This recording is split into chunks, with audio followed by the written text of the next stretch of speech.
আল্লাহ পাক বান্দাদের লক্ষ লক্ষ নিয়ামত দান করেছে। এটা বান্দার কোনো ধারণা নাই যে আল্লাহ পাক আমাকে নিয়ামত দিয়েছে। এই নিয়ামতের যে শুকরিয়া আদায় করতে হবে এটা বান্দার মাথায় নাই। এই কারণে আল্লাহ পাক যে আমাদের নতুন একটা বছর দিয়েছেন 2025 সাল, তো এটা নিয়ে আল্লাহ পাকের কাছে আমরা একবার শুকরিয়া আদায় করি না। অনেক মানুষ তারা 25 সাল তারা দেখতে পারে নাই, তারা 24 সালে ইন্তেকাল করে দুনিয়া ছেড়ে চলে গেছে। আমাদের চোখের সামনে এরকম ঘটনা ঘটেছে। তো যখন 25 সাল চলে আসছে, তো এর কারণে আল্লাহ পাকের কাছে দোয়া করা, আল্লাহ পাকের কাছে শুকরিয়া আদায় করা যে আমাদেরকে আল্লাহ পাক এই পর্যন্ত হায়াতে রাখছেন। অনেকে রয়েছে তাদেরকে 25 সালে কোনো দিন বা রাত আল্লাহ পাক তাদেরকে দেখা দেয়, তাদের সেই পর্যন্ত হায়াত নাই। তো আমাদেরকে হায়াত দিয়েছেন বিধায় আমাদের শুকরিয়া আদায় করতে হবে। 31st নাইট করে আমাদের এটা হবে শয়তানের খুশি করা। আল্লাহ পাককে খুশি করতে গেলে রাত্র জেগে যোগাযোগ করতে হবে। আল্লাহ পাক যে আমাদেরকে নিয়ামত দান করেছেন, আমাদেরকে যে 2024 থেকে 25-এ আমাদেরকে নিয়ে আসছে, আমাদেরকে আমল করা তৌফিক দিতেছেন না। এই কারণে আল্লাহ পাকের শুকরিয়া আদায় শুরু আপনারা আল্লাহ পাকের মহব্বত প্রকাশ করেছেন। তো সকলে আরেকবার বলি আলহামদুলিল্লাহ। আল্লাহ তাআলা তার বান্দাদেরকে অনেক নিয়ামত দান করেছেন।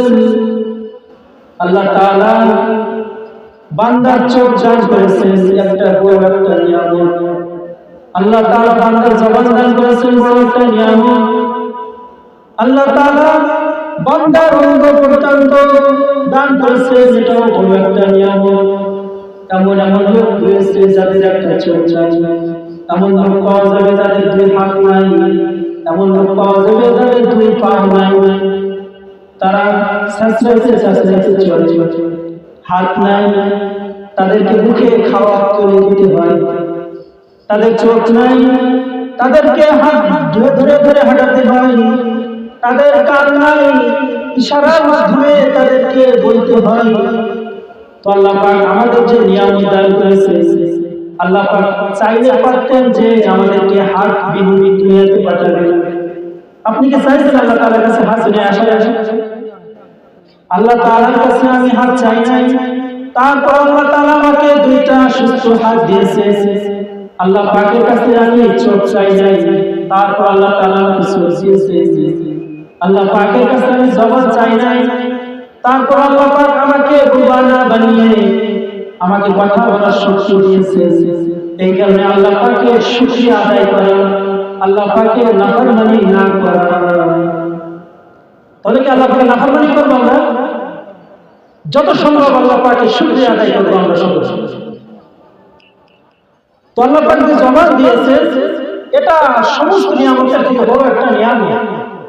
তো এই নিয়ামত দিয়ে আল্লাহ পাক বলেন যে তোমরা এই নিয়ামতের নাশুকরিয়া আদায় করো না, অর্থাৎ এই নিয়ামত পেয়ে তোমরা এই নিয়ামতের শুকরিয়া আদায় করো। অর্থাৎ আল্লাহ তাআলা প্রত্যেকটা নিয়ামতের শুকরিয়া আদায় করতে বলেছেন, কিন্তু আল্লাহ তাআলা জবানের নিয়ামতের শুকরিয়া বেশি আদায় করতে বলেছেন। আল্লাহ তাআলা বলেন যে তোমরা জবান পেয়েছো, জবানের শুকরিয়া আদায় করো। আল্লাহ তাআলা কোরআনের ভিতরে বলেন ওয়া আহসানু কাওলান মিম্মান দাআ ইলাল্লাহ। ওই ব্যক্তির কথা থেকে ভালো আর কার কথা হতে পারে যার কথার মাধ্যমে আল্লাহ তাআলা থেকে ডাকা হয়। এই যে আমরা কথার মাধ্যমে আল্লাহ পাকের দিকে ডাকতেছি, এই যে একটা মাহফিলের আয়োজন করলাম, এই মাহফিলের আয়োজনের মাধ্যমে যে আমরা মানুষকে আল্লাহ তাআলার দিকে ডাকতেছি, এই ব্যক্তির কথা থেকে আর কার কথা উত্তম হতে পারে? আল্লাহ তাআলা নিজেই কোরআনে বলছেন যে ওমান আহসানু কাওলান মিম্মান দাআ ইলাল্লাহ। ওই ব্যক্তির কথা থেকে কার কথা দামি হতে পারে? যে ব্যক্তির কথার দ্বারা আল্লাহ তাআলার দিকে ডাকা হয়। তো আল্লাহ তাআলার দিকে ডাকা হয় এমন কথার ভিতরে সর্বশেষ নম্বর কথা হলো আযানের কথা। অর্থাৎ আযানের মাধ্যমে আল্লাহ পাকের দিকে ডাকা হয়। মুয়াজ্জিন সাহেব মসজিদে যে আযান দেয় 5 ওয়াক্ত, এই 5 ওয়াক্ত আযানে আল্লাহ তাআলার দিকে ডাকে। মুয়াজ্জিন বলে হাইয়া আলাস সালাহ, নামাজের দিকে আসো, হাইয়া আলাল ফালাহ, কল্যাণের দিকে আসো। এই যে আল্লাহ তাআলার দিকে ডাকতেছেন, মুয়াজ্জিন হলো দাআ ইলাল্লাহ, সে হলো দাঈ, আল্লাহর রাসূল দাঈ হলো মুয়াজ্জিন। এই কারণে কিয়ামতের ময়দানে মুয়াজ্জিন বলা হবে উসা উসা। যদি দাঈদের দেখে মানুষ চিনতে পারে যে দুনিয়ার ভিতরে এরা আল্লাহ পাকের দাঈ ছিল, তাদের কথার মাধ্যমে আল্লাহ পাকের দিকে মানুষকে তারা ডাকত।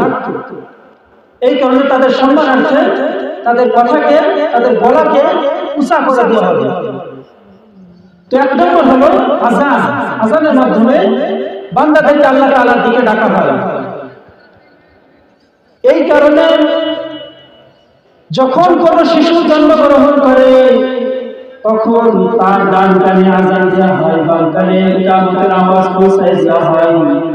অর্থাৎ একজন শিশু দুনিয়াতে আসা মাত্রই তার কানে ভালো ভালো কথা পৌঁছায় দেওয়া, তার মুখে, তার কানের ভিতরে আল্লাহ পাক যে বড় এই কথা তার কানে পৌঁছায় দেওয়া, তাকে যে নামাজে আসতে হবে এই কথা তার কানে পৌঁছায় দেওয়া, তাকে যে কল্যাণের দিকে আসতে হবে এই কথা তার কানে পৌঁছায় দেওয়া।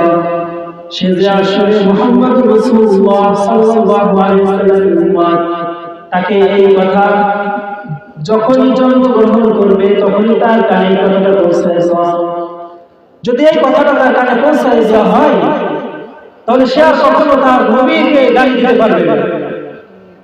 তার কানে যখন এই কথা পৌঁছানো হবে সে কখনো নাস্তিক হতে পারবে না, সে মাহফিলে কোনো বাধা সৃষ্টি করতে পারবে না, যদি তার জন্মের পরে এই কথা তার কানে পৌঁছায় দেওয়া হয়। কিন্তু আমাদের সময়ে আমরা কি করি, আযান তো দূরে থাক, তাকে আমরা যখন সে কান্না করে তখন তার সামনে আমরা গান বাজিয়ে তাকে ঠান্ডা করি। এটা কিন্তু দাঈর কাজ নয়। তো সন্তান যখন জন্মগ্রহণ করবে আমাদের প্রথম দায়িত্ব হলো তার কানে আযান, ডান কানে আযান এবং বাম কানে ইকামত পৌঁছায় দেওয়া। আল্লাহ পাকের বরকত তার কানে পৌঁছায় দেওয়া, আল্লাহ রাসূল এটা তার কানে পৌঁছায় দেওয়া। তাহলে আল্লাহ তাআলার দিকে ডাকা সর্বপ্রথম হলো আযানের মাধ্যমে আমরা আল্লাহ পাকের দিকে ডাকতে পারি।